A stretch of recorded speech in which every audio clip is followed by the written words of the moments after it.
Hi, it's Mrs. Lovett here. I am completing April 27th Science, Measuring Speed and Velocity. If you haven't heard from my other videos, I just want to remind you that all work is due May 13th. You can drop that off at the Waldron Middle School in front of the school in the little bins. It's a black file cabinet that is marked for the grade, and you can drop those off at any time, but definitely by May 13th. The packet runs till May 15th, so you need to be a few days ahead. So if you're a few days behind, now's a great time to catch up. Don't forget you can watch all these videos on my YouTube channel or through Google Classroom to check your work or if you had any questions. Now this one was a little bit tricky. Now I know the strategy in science is to read the questions first, but I want to make sure you didn't have any struggles with the text, so I'm going to start by reading the entire thing. So we'll start here. In the science of physics, motion deals with how something moves, whether that something is in the vastness of space, on a street in your neighborhood, or along an ant path in a jungle. The measure of how fast an object is moving is called its speed. The speed of an object is determined by dividing the distance of an object has traveled by the time it took to travel that distance. For example, a car traveling 120 miles in 2 hours is traveling 60 miles per hour, because 120 divided by 2 equals 60. A car traveling 200 miles in 4 hours is traveling 50 miles an hour. Distance divided by time equals speed. The speed of an object can change from one moment to the next. The actual speed an object is traveling at any given moment in time is called its instantaneous speed. A car may accelerate to 80 miles an hour for a moment to avoid danger, or slow to 5 miles per hour for the same reason. The instantaneous speed of a runner bursting for the finish line in a tight race may be much faster than his or her average speed. The formula for the speed of an object over a distance is as follows. Speed equals distance over time, which is divided by. Velocity measures both speed and the direction of an object is traveling. A car traveling 50 miles per hour going north has a velocity of 50 miles per hour north. When an object reaches its maximum constant velocity, it is called terminal velocity. If you were a skydiver jumping from a plane, you would accelerate, fall faster and faster, until you reached a terminal velocity of about 125 miles per hour. Then you would keep falling at that speed until you used your parachute to slow down your rate of fall. The resistance of air during your fall stops your acceleration and causes you to reach terminal velocity. After reading the information above, answer the questions below. So I'm going to erase any of my highlights. Try to. And look for the information in the text. Number 1, what two things does velocity measure? So I'm skimming for velocity. Velocity measures both speed and the direction an object is traveling. So now I need to write that. And I'm going to start way over here so I have some more room.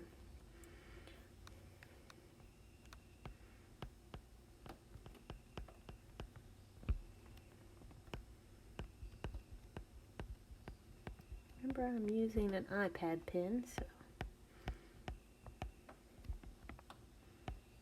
which I just love, but it doesn't help me be the neatest writer because it's so big. And I might be able to move this out of the way. Not going to have enough room, so I'm going underneath. Make sure you end with punctuation, capital letter punctuation. Velocity measures speed and the direction an object is traveling, and I took that exactly from the text, and you could even number it. That is where I got the answer for number 1. Okay, number 2, what is the term for the fastest speed you can reach in a vehicle of any moving object. Okay, so at first I was thinking that's instantaneous speed. But instantaneous speed is the actual speed an object is traveling. So I'm going to go down here, and I'm reading when an object reaches its maximum, so that's like maximum constant velocity, it's called terminal velocity. So I'm going to go with terminal velocity because terminal velocity is when an object, because it was asking about anything, a moving car or any moving object, so an object reaches its maximum, don't have enough room, constant velocity, period. Capital letter, punctuation, and this is where I got number 2. Number 3, once you reach your terminal velocity as a falling skydiver, what happens until you open your parachute? Well, I know once you open your parachute, you're going to have resistance, and it's going to stop your acceleration. But it says until. What happens until?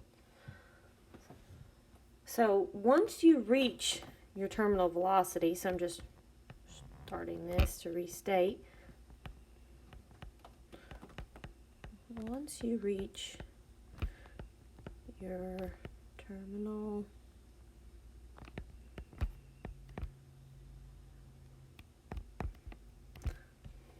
that got a little messy, but once you reach your terminal velocity, you will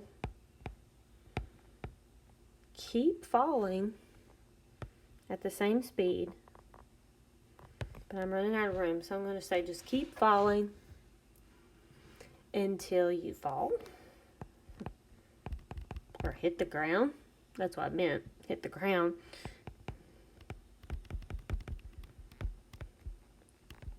Or open your parachute.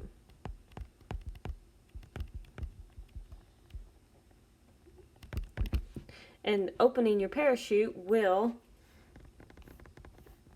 cause the resistance and stop your acceleration. But I am running out of room, so I'm going to leave it be. And this is where it was talking about you're going to accelerate until you reach a terminal velocity. Once you reach your terminal velocity, you will keep falling at that speed. So that is where I'm going with number 3. Okay, number 4. What is the term for your speed at any given moment in a race? So I remember from reading, that's up here. So I'm skimming. The actual speed an object is traveling at any given moment in time is called instantaneous speed. So, restating and answering. Instantaneous speed is the actual speed an object is traveling at any given time.